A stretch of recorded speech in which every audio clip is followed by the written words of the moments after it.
യേശു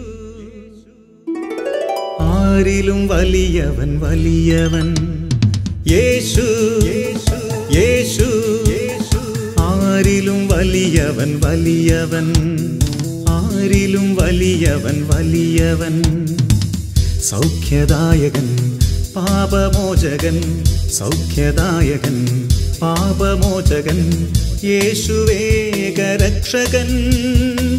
യേശുവേകരക്ഷകൻ കരുണാമയൻ സ്നേഹഗായകൻ കരുണാമയൻ സ്നേഹഗായകൻ യേശു യേശു ആരിലും വലിയവൻ വലിയവൻ ആരിലും വലിയവൻ വലിയവൻ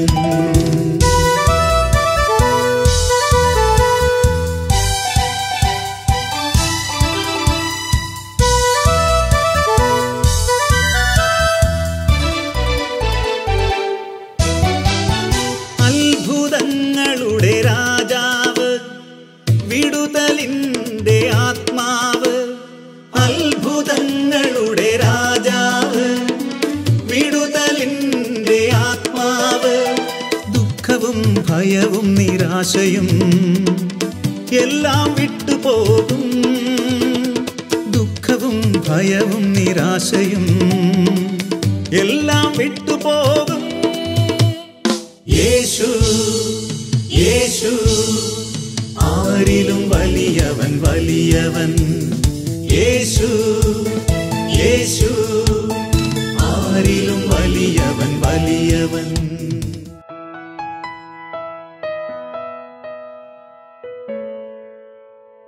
യേശുവേ നന്ദി, യേശുവേ സ്തോത്രം, യേശുവേ മഹത്വം.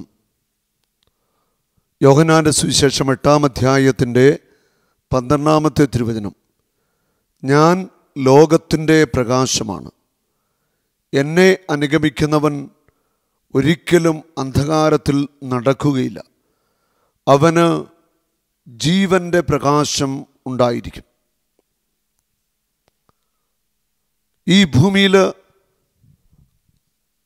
പ്രകാശമായ ക്രിസ്തുവിനെ വെളിപ്പെടുത്തുവാൻ ദൈവം അഭിഷേകം ചെയ്ത് ഉയർത്തിയ ഉന്നതനായ ഒരു വ്യക്തിയാണ് അഭിവന്യ ക്ലിമീസ് കത്തോലിക്ക ബാബ.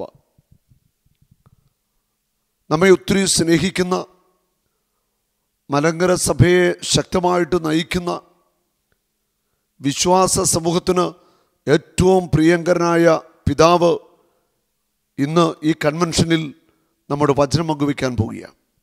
നമ്മളെ അനുഗ്രഹിക്കാനായിട്ട് ആ പിതാവ് കടന്നു വന്നിരിക്കുന്നു. കിങ് ജീസസ് മിനിസ്ട്രിയെ ഒത്തിരി സ്നേഹിക്കുന്ന, അതുപോലെ ഞങ്ങളെ ഓരോരുത്തരെയും മാറോട് ചേർക്കുന്ന പിതാവിൻ്റെ വലിയ സ്നേഹം. ആ പിതാവിൻ്റെ വലിയ സ്നേഹവും ഓരോ പ്രാവശ്യവും നമ്മൾ അനുഭവിച്ചുകൊണ്ടിരിക്കുക. ഓരോ വ്യക്തിയെയും വ്യക്തിപരമായിട്ട് അറിയുകയും സ്നേഹിക്കുകയും ചെയ്യുന്ന ഒത്തിരി സ്നേഹമുള്ളൊരു പിതാവിനെയാണ് നമ്മൾ എപ്പോഴും കാണുന്നത്. ഇന്ന് പിതാവ് നമുക്ക് വചനം പങ്കുവയ്ക്കുമ്പോൾ ആ വചനത്തിൻ്റെ ശക്തി നമ്മൾ കാണാനായിട്ട് പോകുക, അനുഭവിക്കാനായിട്ട് പോകുക. മലങ്കര കത്തോലിക്ക സഭയുടെ പരമാധ്യക്ഷനായ മോറാൻമോർ ബെസോലിയോസ് കാർഡിനാൾ ക്ലീമീസ് കത്തോലിക്ക ബാബ, അദ്ദേഹത്തിൻ്റെ അധരത്തിലൂടെ വരുന്ന വചനങ്ങൾ അത് ദൈവത്തിൻ്റെ ആത്മാവിനാൽ നിറഞ്ഞ പിതാവ് പറയുന്ന കാര്യങ്ങളാണ്. അത്ര ശക്തമാണ് പിതാവിൻ്റെ അധരത്തിലൂടെ പുറപ്പെടുന്ന ഓരോ വാക്കുകളും. പിതാവിൻ്റെ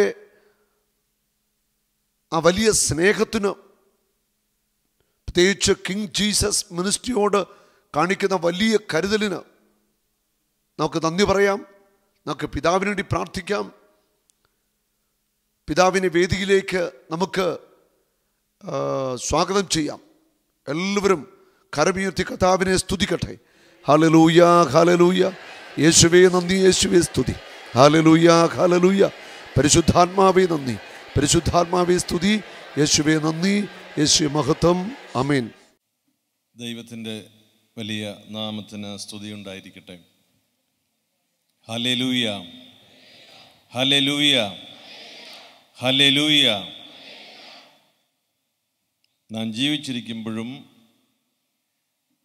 മരണാനന്തര ജീവിതത്തിലായിരിക്കുമ്പോഴും കർത്താവിൻ്റെ തിരുമുഖം നോക്കിയിരിക്കുമ്പോഴും നമുക്കൊരുപോലെ പറയാൻ കഴിയുന്ന ഒരു സ്തുതിയാണ് എന്ത്?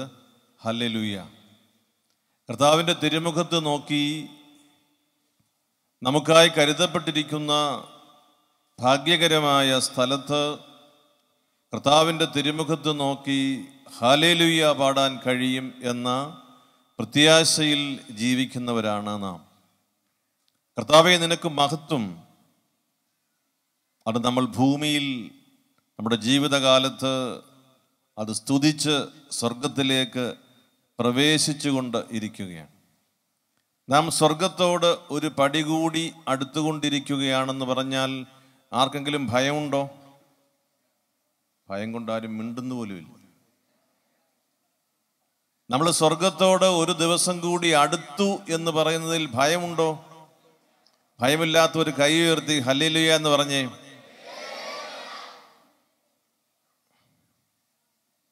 കൈ ഉയർത്തിയവരെല്ലാവരും ശ്രദ്ധിച്ചോണം, നമ്മൾ എന്തിനു വേണ്ടിയാണ് കൈ ഉയർത്തിയതെന്ന്.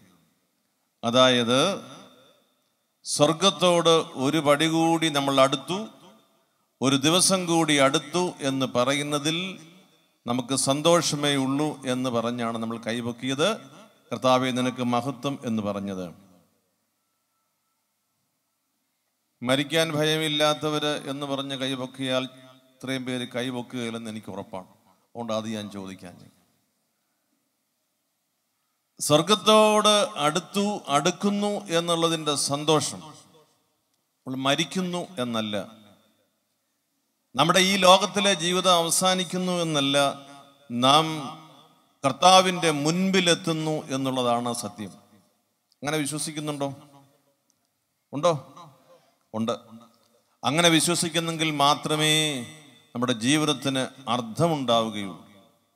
അല്ലെങ്കിൽ ഖബറ് വരെ മാത്രം നീളുന്ന ഒരു ജീവിതക്രമത്തിൻ്റെ ഒരു കാര്യത്തിൽ മാത്രമേ നമ്മുടെ ശ്രദ്ധയുണ്ടാവുകയുള്ളൂ. സ്വർഗത്തിൽ എത്തുന്നത് വരെയും കർത്താവിൻ്റെ തിരുമുഖം കാണുന്നത് വരെയും ഞാൻ എൻ്റെ തീർത്ഥാടനം തുടരുന്നു, ഞാൻ എൻ്റെ ദൈവ അന്വേഷണം തുടരുന്നു. അന്വേഷണം എന്ന് വെച്ചാൽ ഒരു പുതിയ ദൈവത്തെ കണ്ടുപിടിക്കലല്ല, ദൈവം വെളിപ്പെടുത്തി തന്ന അയച്ചു തന്ന അവിടുത്തെ പുത്രനായ യേശു ക്രിസ്തുവിൻ്റെ വഴികൾ ഹൃദിസ്ഥമാക്കുന്ന എൻ്റെ അന്വേഷണം തുടരുന്നു. കർത്താവ് വാഗ്ദാനങ്ങളിൽ വിശ്വസ്തനാണോ? വാഗ്ദാനങ്ങളിൽ അവിടുന്ന് വിശ്വസ്തനാണോ? അവിടുത്തെ വാഗ്ദാനങ്ങൾ നമുക്ക് ഉറച്ച് വിശ്വസിച്ച് മുൻപോട്ട് പോകാൻ കഴിയുമോ? ഏതാനും പേർക്ക് കഴിയും. കർത്താവ് പറഞ്ഞ വാഗ്ദാനങ്ങൾ സത്യമാണ്. അവിടുത്തെ വാഗ്ദാനങ്ങളിൽ ഉറച്ച് മുൻപോട്ട് പോകുവാൻ നമുക്ക് കഴിയും. കർത്താവ് നൽകിയ വാഗ്ദാനം, ഞാൻ 2 വാഗ്ദാനം മാത്രം ഇവിടെ പങ്കുവെക്കുന്നുള്ളൂ. ഒന്ന്, എന്നെ കാണുന്നവൻ പിതാവിനെ കാണുന്നു എന്ന് കർത്താവ് പറഞ്ഞു. എന്ന് വെച്ചാൽ എന്നെ കണ്ടാൽ ആരെ കാണാൻ കഴിയും? പിതാവിനെ കാണാൻ കഴിയും. നമ്മളുടെ സ്വകാര്യമായ പലപ്പോഴുമുള്ള പ്രാർത്ഥന, നാഥ നീ ഒന്ന് വരണം, നിന്നെ എനിക്കൊന്ന് കാണണം, അങ്ങനെ കണ്ടാൽ ഞാൻ ഒരിക്കലും അവിശ്വസിക്കില്ല, എനിക്ക് പൂർണ്ണമായി നിന്നെ കണ്ട് ആരാധിക്കണം. ഇത് നമ്മുടെ മനസ്സിലുള്ള ചിലപ്പോഴെങ്കിലും ഉള്ള ആഗ്രഹമാണ്. അങ്ങനെ നീ എൻ്റെ മുമ്പിൽ വന്ന് നിന്നാൽ പിന്നെ ഒരു നിമിഷം പോലും നിന്നെ ഉപേക്ഷിച്ച് ഞാൻ പോവില്ല, ഒന്ന് കണ്ടാൽ മതി. ഇപ്പോഴും ദൈവത്തെ അന്വേഷിച്ച് നടക്കുന്നു എന്ന് പറയുന്ന ക്രിസ്ത്യാനികളുണ്ട്. മറ്റുള്ള ആളുകൾ അവരുടെ അന്വേഷണം തുടരട്ടെ, സത്യപ്രകാശം അവരുടെ മേൽ വെളിച്ചം വീശുന്നത് വരെ അവരന്വേഷിക്കട്ടെ. ദൈവത്തെ തേടുന്ന ക്രിസ്ത്യാനി എന്ന് പറയുന്നത് വിരോധാഭാസമാണ്. സത്യത്തിന് നിരക്കുന്ന ഒരു പ്രസ്താവനയല്ല. കർത്താവായ യേശു ക്രിസ്തു വിശുദ്ധ യോഹന്നാന്റെ സുവിശേഷത്തിലൂടെ നമ്മോട് ലളിതമായി, വ്യക്തമായി, സംശയരഹിതമായി നമ്മെ പഠിപ്പിച്ചു. എന്നെ കാണുന്നവൻ പിതാവിനെ കാണുന്നു. ഇനി ദൈവത്തെ അന്വേഷിച്ച് നടക്കേണ്ടതില്ല. നൽകപ്പെട്ട അവിടുത്തെ നാമം, വചനം മാംസമാക്കപ്പെട്ട അവിടുത്തെ ജീവിതം, സ്വർഗം നമുക്ക് നൽകിയ ഏറ്റവും വലിയ അടയാളമാണ്. കർത്താവായ യേശു ക്രിസ്തുവിനെ കാണുന്നവൻ പിതാവിനെ കാണുന്നു എങ്കിൽ ഇനി പിതാവിനെ അന്വേഷിച്ച്, ദൈവത്തെ അന്വേഷിച്ച് നടക്കേണ്ടതില്ല. കർത്താവ് പറഞ്ഞു, എന്നെ കാണുന്നവൻ പിതാവിനെ കാണുന്നു എന്ന് വെച്ചാൽ നിങ്ങൾ എന്നിലൂടെ പിതാവിനെ കാണണം.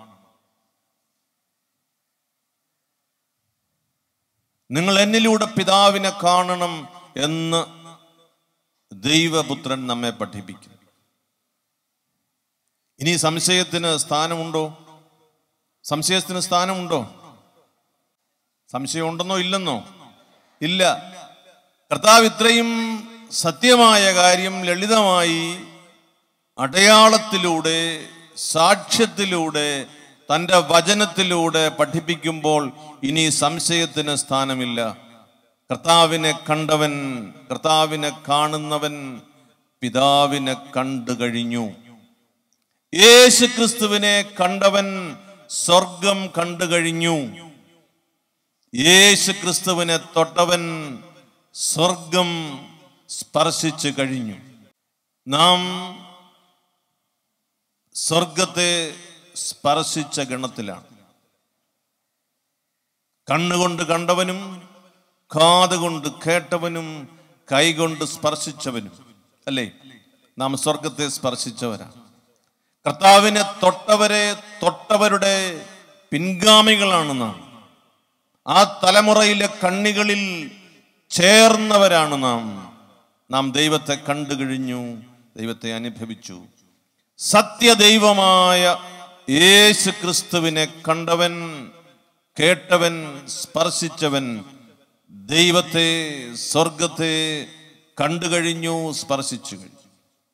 ഈ ദൈവപിതാവിൻ്റെ ഭവനത്തിലെ അംഗമായി നാം തീർന്നിരിക്കുന്നു. രണ്ടാമത്തെ കാര്യം, നമ്മുടെ ജീവിതത്തെ സമൂലം മാറ്റിമറിക്കുമെന്ന ഒരു വാഗ്ദാനം. നമുക്ക് ഒരു രോഗമുള്ളപ്പോൾ അത് സുഖപ്പെടുത്തി തരും എന്നല്ല. ഭൗതികമായ നമ്മുടെ ആവശ്യങ്ങളെ ഞാൻ എന്നും പരിഹരിച്ചു തരാം എന്നല്ല. അധ്വാനിക്കുന്നവരെ, ഭാരം വഹിക്കുന്നവരെ, നിങ്ങൾ എൻ്റെ അടുക്കൽ വരുവിൻ, ഞാൻ നിങ്ങളെ ആശ്വസിപ്പിക്കാമെന്ന് കർത്താവ് അരുളി ചെയ്തിട്ടുണ്ട്. എന്നാൽ നമ്മുടെ ജീവിതത്തിൻ്റെ ഭാഗധേയം, ഡെസ്റ്റിനി ഓഫ് ഹ്യൂമൻ ലൈഫ്, മനുഷ്യ ജീവിതത്തിൻ്റെ അവസാനം എത്തുന്ന രംഗം, അത് കർത്താവ് പറഞ്ഞു പിതാവിൻ്റെ ഭവനത്തിലെ തെരഞ്ഞെടുക്കപ്പെട്ടവർക്കുള്ള വാസസ്ഥലമാണ്. കർത്താവ് നമുക്ക് വേണ്ടി പീഡകളേൽക്കുകയും മരിക്കുകയും ഉദ്ധാനം ചെയ്യുകയും മരണത്തിൽ നിന്ന് നമ്മെ രക്ഷിക്കുകയും ചെയ്യും. എന്നാൽ ഒന്നുകൂടി അവശേഷിച്ചിരിക്കുന്നു. ദൈവത്തോടൊപ്പം ഇരിക്കാൻ മനുഷ്യന് സാധിക്കുന്ന ഒരു മഹാഭാഗ്യം. കൈ ഉയർത്തി നമുക്ക് പറയാം, ഹല്ലേലൂയ, ഹല്ലേലൂയ, ഹല്ലേലൂയ. ലോകം മുഴുവൻ നേടിയാലും മനുഷ്യാത്മാവിന് സാധിക്കാത്ത ആ ഒരു ഭാഗ്യം. ലോകത്തിന്റെ മുഴുവൻ സമ്പത്തും സമാഹരിച്ചു വെച്ചാലും സ്പർശിക്കുവാൻ പോലും കഴിയാത്ത മഹോന്നതമായ ആ ഭാഗ്യം, ദൈവപിതാവിൻ്റെ ഭവനത്തിൽ പിതാവിനോടൊപ്പം ഇരിക്കാനുള്ള ഭാഗ്യം. കർത്താവ് അരുളി ചെയ്തില്ലേ, എൻ്റെ പിതാവിൻ്റെ ഭവനത്തിൽ അനേകം വാസസ്ഥലങ്ങളുണ്ട്. ഞാൻ മുന്നമേ പോയി നിങ്ങൾക്ക് വാസസ്ഥലം ഒരുക്കും. ഞാൻ തിരികെ വരും, നിങ്ങളെ കൂട്ടിക്കൊണ്ടുപോകും. അങ്ങനെ ഞാൻ ആയിരിക്കുന്നിടത്ത് നിങ്ങളുമായിരിക്കും. വിശ്വാസ പ്രമാണത്തിൽ ചൊല്ലുന്നില്ലേ നമ്മൾ, മരിച്ച് ഉയർത്തെഴുന്നേറ്റ് പിതാവായ ദൈവത്തിന്റെ വലതുഭാഗത്ത് യേശു തമ്പുരാൻ ഇരിക്കുന്നു? ചൊല്ലത്തില്ലേ വിശ്വാസ പ്രമാണത്തിൽ? അവൻ പിതാവായ ദൈവത്തിന്റെ വലതുഭാഗത്ത് ഇരിക്കുന്നു. കർത്താവ് അരുളി ചെയ്യുന്നു, ഞാൻ ആയിരിക്കുന്നിടത്ത് നിങ്ങളും ആയിരിക്കും. എവിടെയാ നമ്മുടെ സ്ഥാനം? പിതാവായ ദൈവത്തിന്റെ വലതുഭാഗത്ത് പുത്രൻ തമ്പുരാൻ യേശു ക്രിസ്തു ഇരിക്കുന്ന ഇരിപ്പിടത്തോട് ചേർന്ന് ഇരിക്കാനുള്ള ഭാഗ്യം അവിടുന്ന് ആർക്ക് നൽകിയിരിക്കുന്നു? ആർക്ക് നൽകിയിരിക്കുന്നു? നമുക്ക് നൽകിയിരിക്കുന്നു. കൈയൊന്ന് ഉയർത്താം. Hallelujah, hallelujah, hallelujah. കർത്താവേ നിനക്ക് നന്ദി. യേശുവേ സ്തോത്രം, യേശുവേ സ്തോത്രം, യേശുവേ ആരാധന, യേശുവേ ആരാധന. ഹല്ലേലൂയ. കരങ്ങൾ താഴ്ത്താം. ഇത്രയും വലിയൊരു ഭാഗ്യം ദൈവം നമുക്ക് തരുന്നു എങ്കിൽ നാം അത് നഷ്ടപ്പെടുത്തണമോ സ്വന്തമാക്കണോ? നാം സ്വന്തമാക്കണമെന്ന് പറയുന്നവര് ഒരു കാര്യം ഓർക്കുക, കർത്താവിനെ സ്വന്തമാക്കാതെ സ്വർഗത്തെ സ്വന്തമാക്കാൻ നമുക്ക് കഴിയുകയില്ല. കർത്താവിനെ സ്വന്തമാക്കിയാൽ, കർത്താവിനെ സ്പർശിച്ചാൽ നമുക്ക് സ്വർഗത്തെ സ്വന്തമാക്കാനും സ്വർഗത്തെ സ്പർശിക്കാനും നമുക്ക് കരുതപ്പെട്ടിരിക്കുന്ന ഇരിപ്പിടത്തിൽ ഒരു കാര്യം ഓർക്കുക, ആൾക്കൂട്ടത്തിന്റെ ഇടയിൽ, മഹാതിരക്കിന്റെ ഇടയിൽ ഒരു സാധു സ്ത്രീ വന്ന കർത്താവിന്റെ വസ്ത്രത്തിന്റെ വിളിമ്പിൽ തൊട്ടു. കർത്താവ് ചോദിച്ചു, ആരാണ് എന്നെ സ്പർശിച്ചത്? മനുഷ്യബുദ്ധിക്ക് നിരക്കാത്ത ഒരു ചോദ്യം കർത്താവ് ചോദിക്കുക. ആയിരങ്ങൾ തള്ളിക്കൂടി നിൽക്കുമ്പോൾ എന്നെ ആരോ സ്പർശിച്ചു എന്ന് കൺവെൻഷന് വന്നാൽ പോലും ചെരുപ്പ് നഷ്ടപ്പെടുന്ന സാഹചര്യം നമുക്കറിയാം. അപ്പോഴാണ് കർത്താവ് ചോദിക്കുന്നത്, എന്നെ ആരോ തൊട്ടു, എൻ്റെ വസ്ത്രത്തിൽ ആരോ തൊട്ടു. എന്താ അത് വെളിവാക്കുക? സുവിശേഷത്തിലെ ഈ ഒരു പരാമർശം, തൻ്റെ വസ്ത്രത്തിൽ തൊട്ടാൽ അതറിയുന്ന, കരുതുന്ന ദൈവം. കർത്താവിൻ്റെ വസ്ത്രത്തിൽ തൊട്ട ആ സ്ത്രീ വെറുതെ അതിൻ്റെ ക്വാളിറ്റി നോക്കാൻ വേണ്ടി കൈകൊണ്ട് സ്പർശിച്ചതാണോ? അല്ല, സൗഖ്യം നേടാൻ, സുഖം പ്രാപിക്കാൻ കർത്താവിൻ്റെ വസ്ത്രത്തിൻ്റെ വിളിമ്പിൽ തൊട്ടവളാണ്. അത് തിരിച്ചറിയാൻ കഴിയുന്ന ഒരു ദൈവത്തിൻ്റെ കാര്യമാണ് നമ്മൾ പറയുക. അപ്പൊ നമ്മെ ഇത്ര കരുതി, സ്വർഗത്തിന്റെ അവകാശിയാക്കണമെന്ന് കരുതി നമുക്ക് വേണ്ടി സകലതും, തൻ്റെ ജീവൻ പോലും വെടിഞ്ഞ ഒരു ദൈവത്തെക്കുറിച്ച് ഓർക്കുമ്പോൾ അവിടുന്ന് നൽകിയ വാഗ്ദാനം സ്വീകരിക്കണമോ വേണ്ടയോ? സ്വീകരിച്ചാൽ നാം ഭാഗ്യമുള്ളവരാണ്.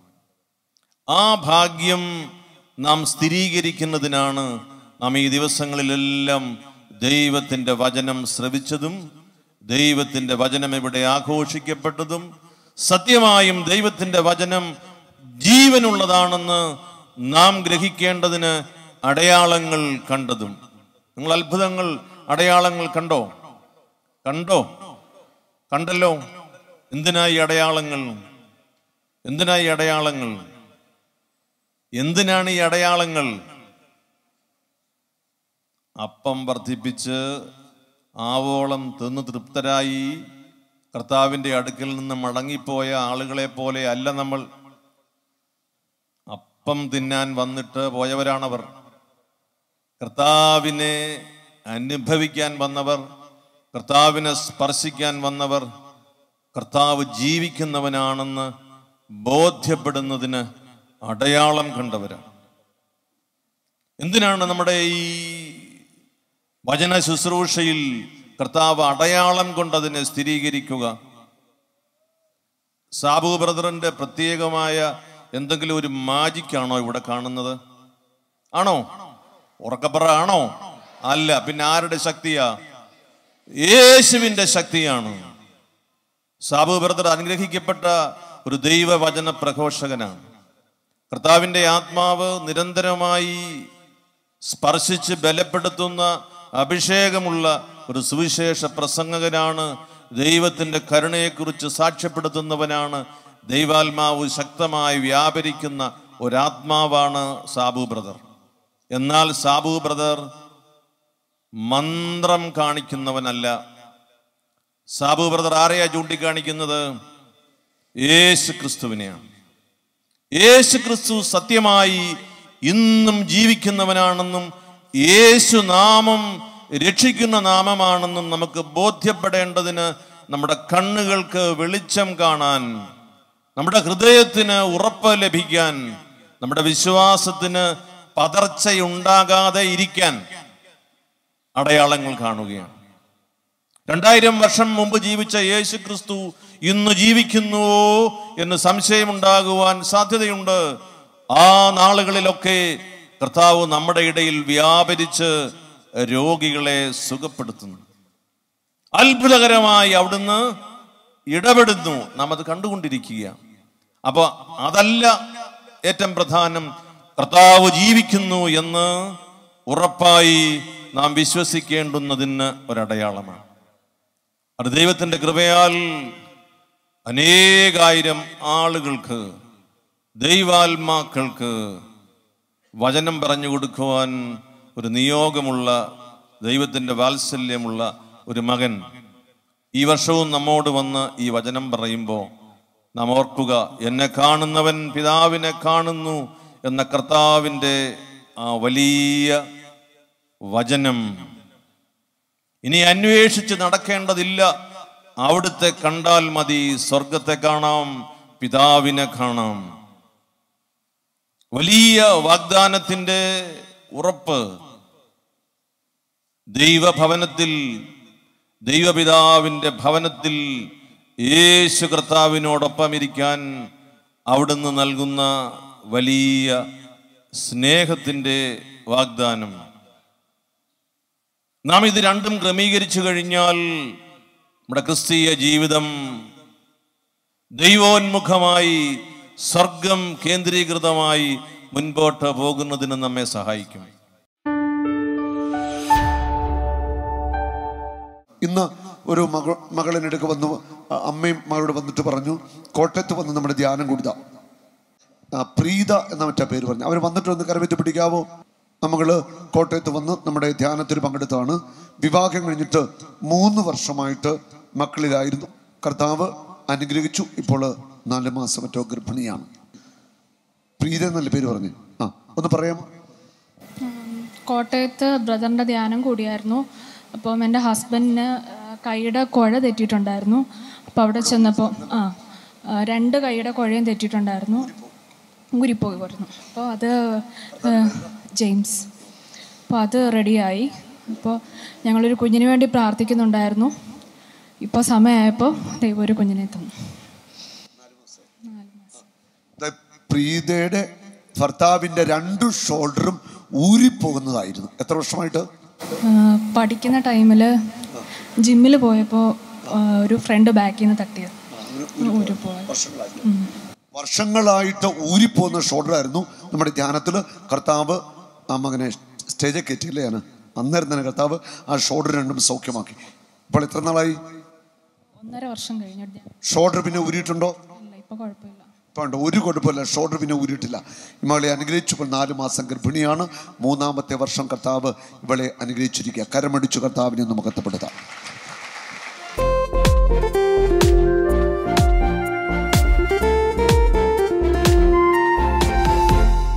യേശുവേ യേശുവേ നീ മാത്രം ഉന്നതൻ, യേശുവേ യേശുവേ നീ മാത്രം രക്ഷകൻ. സൗഖ്യമായി കൃപയായി നിറഞ്ഞിടണേ,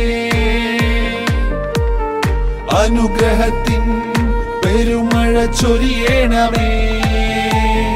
സൗഖ്യമായി കൃപയായി നിറഞ്ഞിടണേ, അനുഗ്രഹ പെരുമഴ ചൊരിയണമേ. കത്തട്ടെ കത്തട്ടെ തീ കത്തിപ്പടരട്ടെ, കൃപാഗ്നി അഭിഷേകം കത്തിപ്പടരട്ടെ. കത്തട്ടെ കത്തട്ടെ തീ കത്തിപ്പടരട്ടെ, കൃപാഗ്നി അഭിഷേകം കത്തിപ്പടരട്ടെ.